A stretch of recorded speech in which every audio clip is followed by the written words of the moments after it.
Bonsoir, bienvenue à toutes et à tous dans cette édition d'information sur la télévision Labari. Nous sommes samedi 22 août 2020. Débutons par cette rencontre d'échange ce matin entre les populations du village administratif de Goudel, c'est dans le premier arrondissement communal de la ville de Niamey.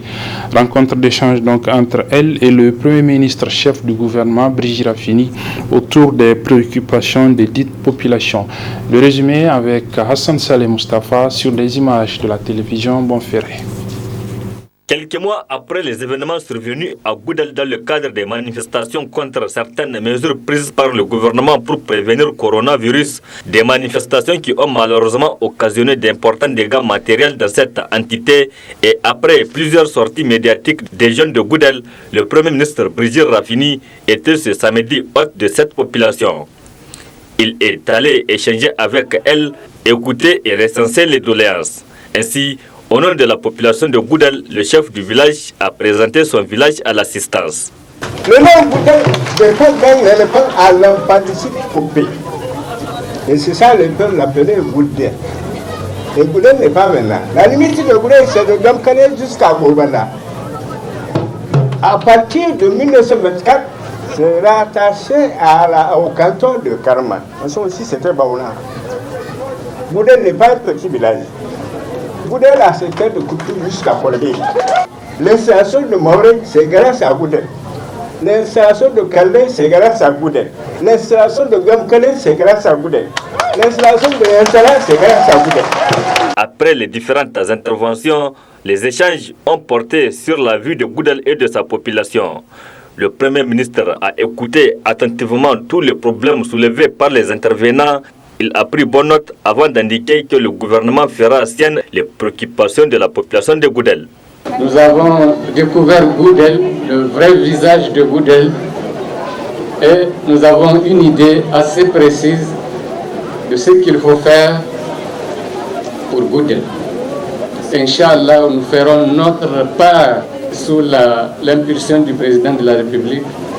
Nous ferons le pas nécessaire pour que Goudel commence à être un Goudel nouveau, un Goudel moderne, à l'image des autres quartiers de Niamey.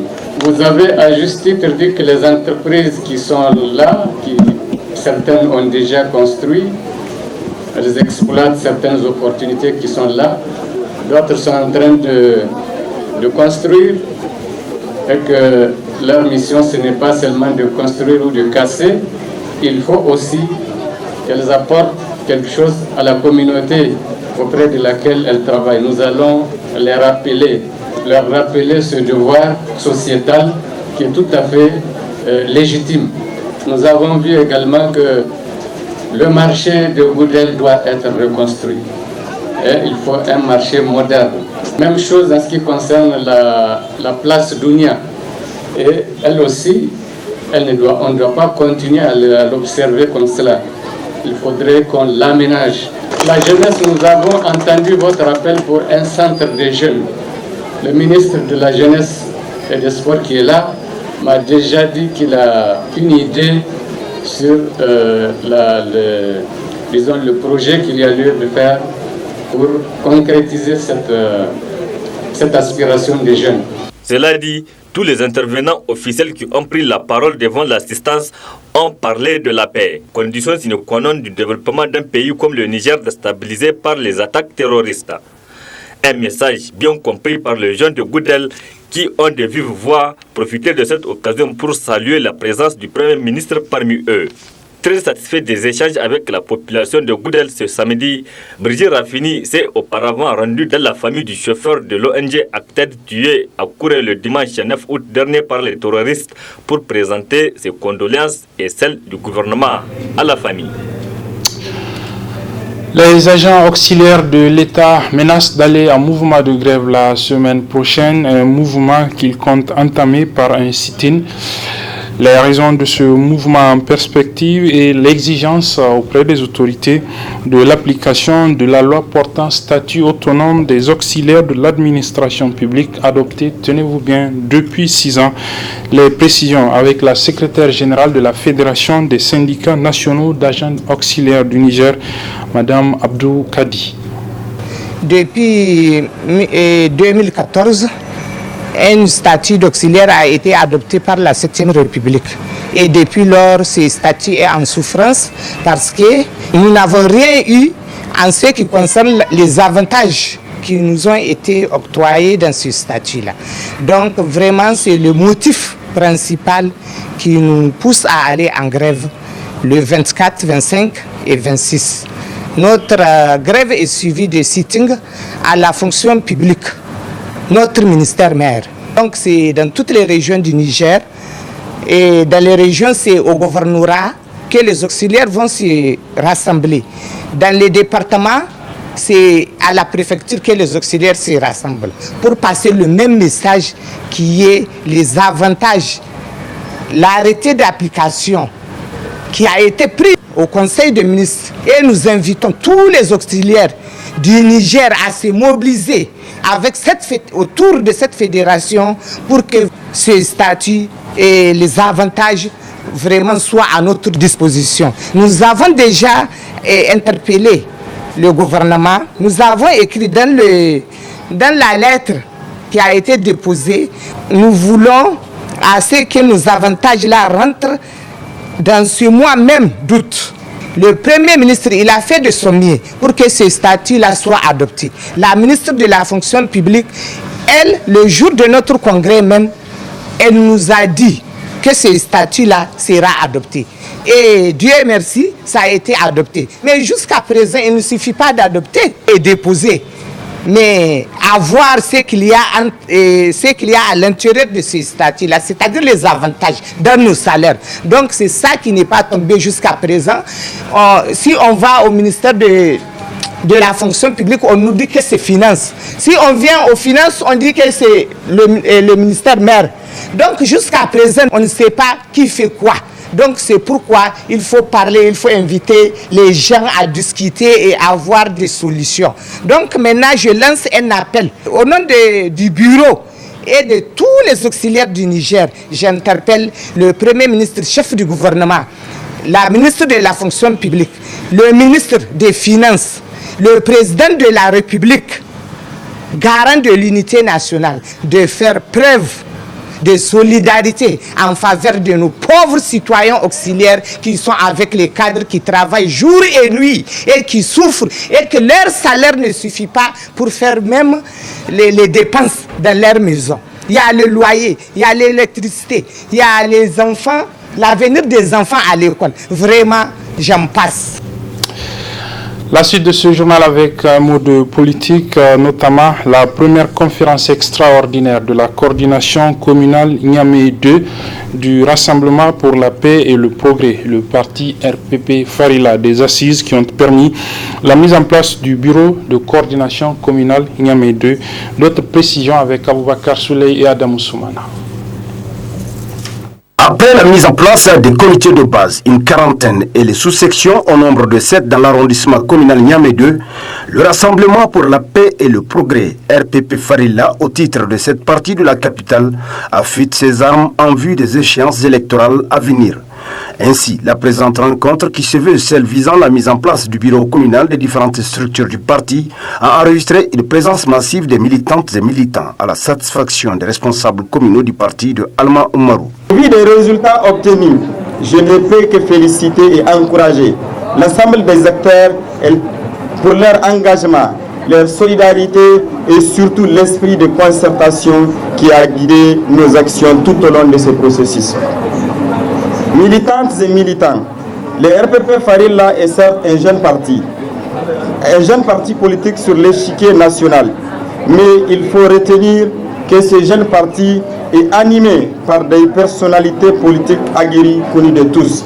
Dans quelques mois, nous serons aux élections municipales, régionales et générales dans notre pays. Les échéances électorales seront sans doute la belle occasion pour prouver au monde entier qu'il faudrait désormais compter avec les RPP Farilla au Niger. Pour cela, je ne doute point qu'au vu de l'engagement et la détermination des militantes et des militantes constatés sur le terrain, ce défi se réalisera, Inch'Allah. Cette conférence extraordinaire a été sanctionnée par d'importantes résolutions et recommandations. La conférence communale de l'arrondissement Niamey 2, réunie ce jour samedi 22 août 2020, désigne M. Hamidou Garba comme président d'honneur de la dite coordination.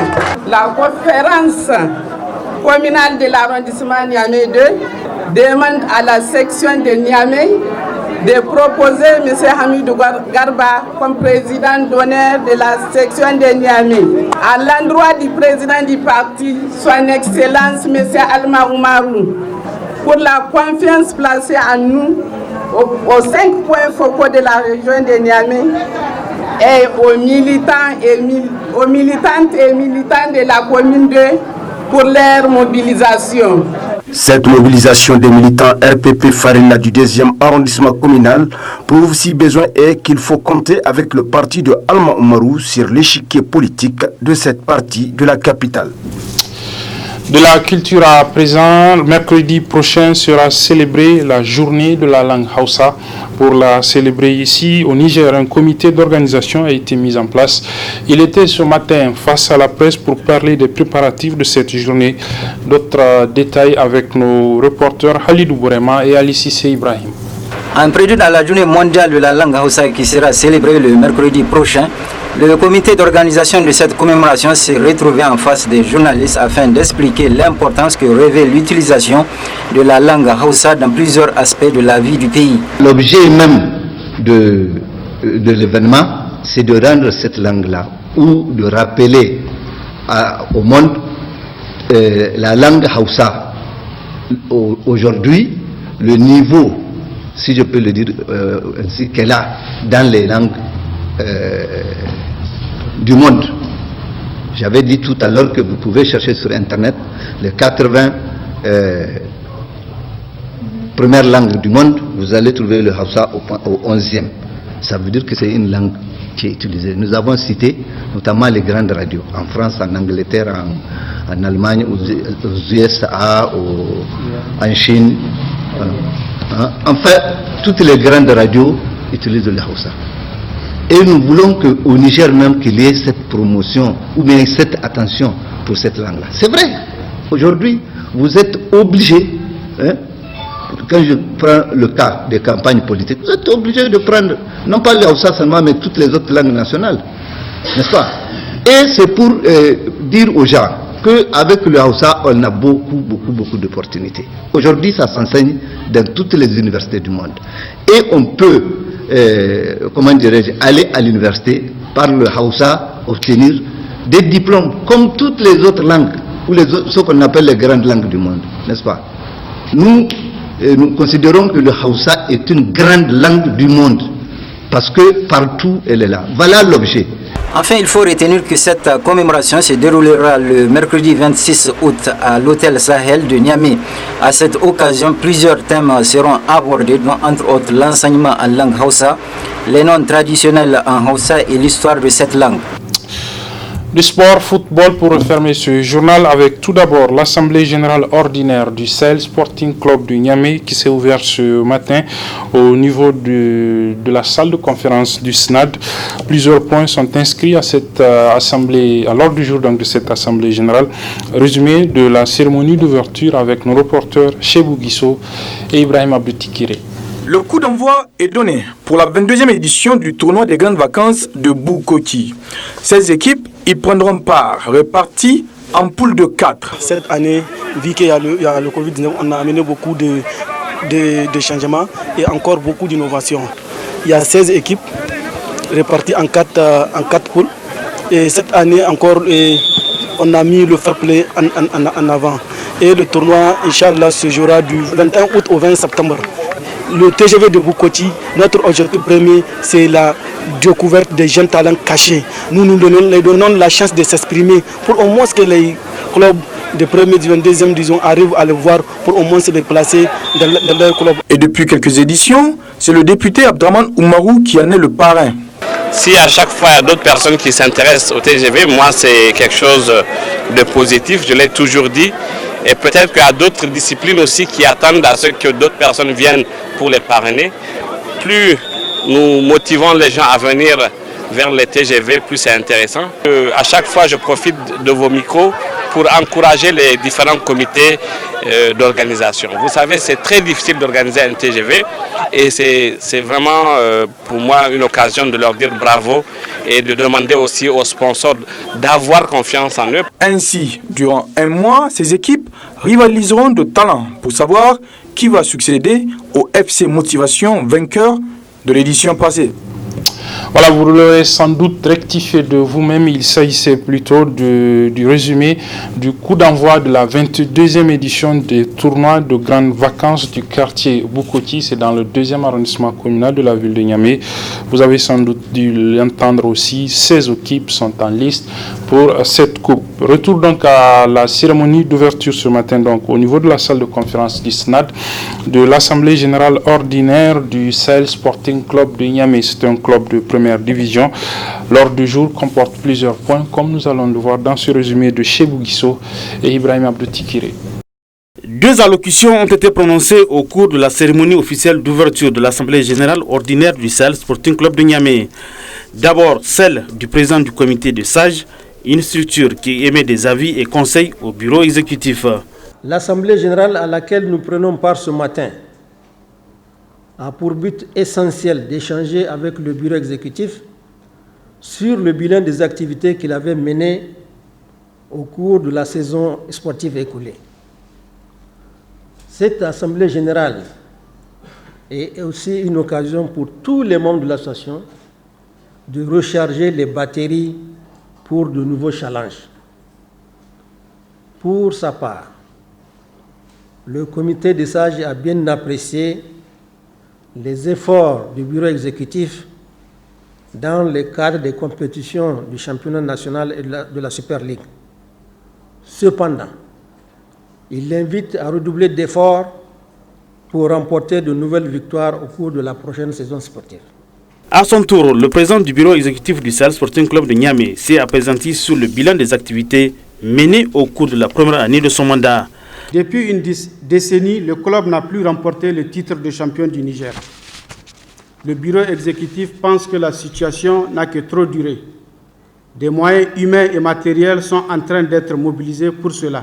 Enfin, créer les conditions d'une qualification dans les plus brefs délais à une phase de poule d'une compétition africaine. C'est un moyen des plus sûrs pour renflouer les caisses du club. Comme vous le constatez, les efforts fournis par les bureaux exécutifs ont déjà commencé à porter leurs fruits. Sur le plan sportif, le Sahel a connu de prodigieux succès, dont 14 matchs sans défaite de la saison 2019. C'est pour cela que nous avons revu nos ambitions à la hausse pour viser ni plus ni moins qu'une place qualificative pour les joutes africaines. Bon à savoir, les Verts et Jaunes du Nouveau Marché sont encore le club le plus titré au Niger. Reste la conquête au plan international qui nécessite une mutualisation des efforts de la famille sahélienne. C'est donc sur ce que se referme cette édition, mesdames et messieurs. Merci de l'avoir suivi et très bonne suite de nos programmes.